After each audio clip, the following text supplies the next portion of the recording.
Olá pessoal, bom dia a todos, tá?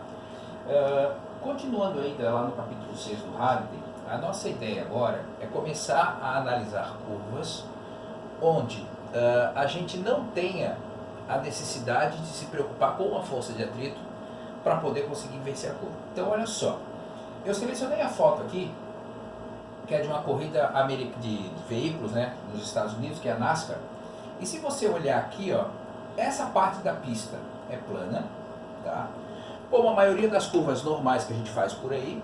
Entretanto, dessa faixa amarela para frente começa a ter uma inclinação, tá? Bom, mas a grande pergunta é, o que essa inclinação ajuda para esses carros aqui, tá?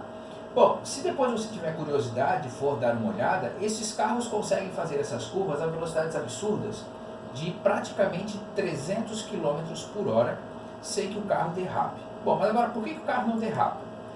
Bom, essa foto aqui que está lá no seu livro, ele mostra como que seria uma vista lateral da minha curva, tá? Então aqui eu tenho a pista, tá?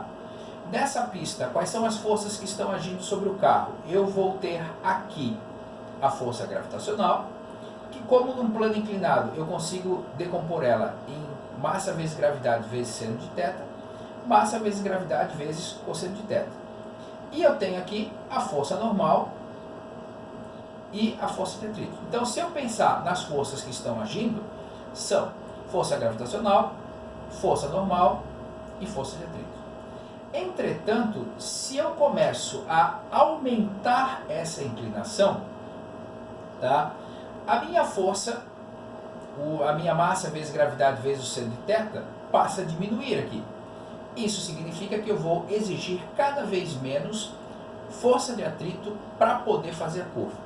E vai chegar um ponto em que essa força de atrito ela não vai ser mais necessária, tá certo? Bom, e onde que isso vai aparecer para a gente poder pensar?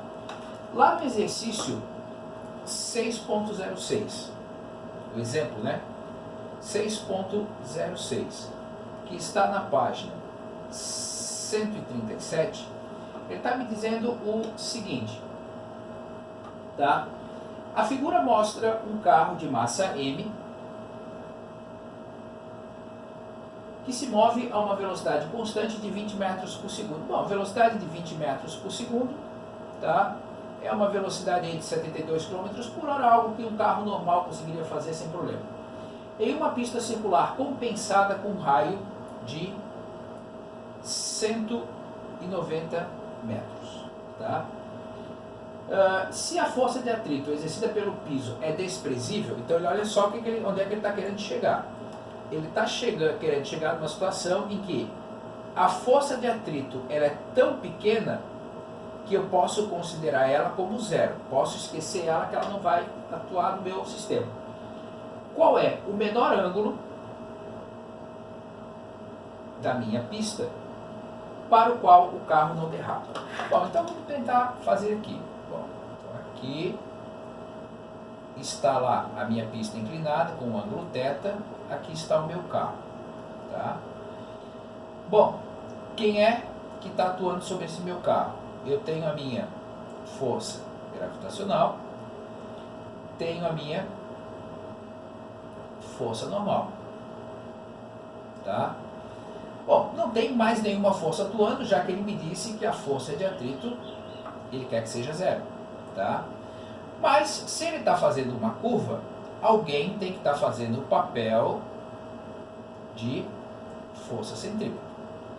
Se ele não está derrapando, tá? Eu posso afirmar com toda certeza que a força gravitacional, vetor, mais a força normal, vetor, mais a força centrípeta, vetor, tem que dar zero, tá? Bom, se isso aqui está acontecendo, significa dizer que essas forças aqui, quando eu colocar uma ao final da outra, tá? Elas vão fechar um triângulo bonitinho que vai dar zero, ok? Bom, então olha só o que acontece. Força, deixa eu tentar organizar aqui, botar um pouquinho para cima, tá? Olha só, Se eu colocar a força centrípeta aqui, tá? Se eu colocar a minha força normal aqui, deixa eu fazer de outra cor aqui para ficar mais fácil. Quem é essa força que vai aparecer aqui? É a minha força gravitacional. Tá certo? Então, sempre que a soma vetorial der zero, tá? Então, a força normal mais a força gravitacional vai ter que me dar a minha força centrípeta, tá ok? Bom, então, dessa forma aqui, o que acontece? Tá? Eu vou ter, nesse caso, o ângulo θ aqui, né? Deixa eu fazer aqui com uma cor diferente. Aqui está o meu ângulo θ, tá? Deixa eu só fazer aqui para justificar para você de onde que aparece esse ângulo θ, né? Ó. Força normal, força gravitacional. Se aqui é θ, esse pedaço aqui vai ser 90 menos θ. Então esse pedaço aqui é θ, tá certo? Bom, ele quer achar uma relação onde eu tenha um ângulo para poder encontrar isso, tá? Bom, a força centrípeta eu não sei. Perdão, a força centrípeta eu sei porque eu conheço. Opa! Quanto que vale a velocidade e o raio. Então, o que acontece?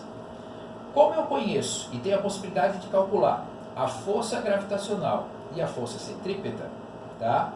Eu posso pensar o seguinte: a tangente de θ vai ser o cateto oposto sobre o cateto adjacente, certo? Bom, tangente de θ vai ser força centrípeta, massa vezes a velocidade ao quadrado sobre o raio, força gravitacional, massa vezes gravidade, tá? Massa vezes velocidade ao quadrado sobre o raio, vezes a de baixo ao contrário, tá? E dessa forma eu consigo calcular, tá, a tangente de θ. Então a tangente de θ vai ser o quê? A velocidade ao quadrado sobre r vezes g. Tá? Então o que acontece nessa informação aqui? A minha velocidade. Perceba que assim, ó, não importa se eu tenho um carro de passeio, uma moto ou um caminhão, com a inclinação certa, tá? Simplesmente a massa desse objeto ela não vai influenciar, ok? Então, nesse caso aqui, eu vou ter que a tangente de θ vai ser 20 ao quadrado sobre 190 vezes 9,8, tá? Então, o θ vai ser o arco cuja tangente vale 0,2148. Então, nesse caso aqui, se eu tiver uma curva com uma inclinação mínima de 12,12 graus, isso aqui já é suficiente para que eu consiga vencer a curva, tá? Sem ficar dependendo de mais nada. Então, fiz a curva com a velocidade certa, tá? Perdão, fiz a curva com a inclinação certa, eu consigo vencer ela sem muitos problemas. Tá certo, pessoal? Então aqui foi a questão lá sobre um carro em uma curva compensada. Um carro fazendo uma curva onde ela tem uma certa inclinação. Só para você pensar, tá? Você que mora aqui na Grande Florianópolis e tem o conhecimento, na próxima vez que você for fazer a curva ali na frente do Mundo Karma Shopping, quando você está descendo São José sentido Barreiros, para olhar como é que é aquela curva. A parte dentro da curva ela é bem inclinada, a parte de fora não tem inclinação, e normalmente ali aqueles caminhões, carros maiores ali na parte sem inclinação, quando eles vão fazer a curva pelo lado de fora, acabam se perdendo e acabam indo parar barranco abaixo ali, passa a curva reta. Tá certo, pessoal? Grande abraço para vocês. Tchau, tchau.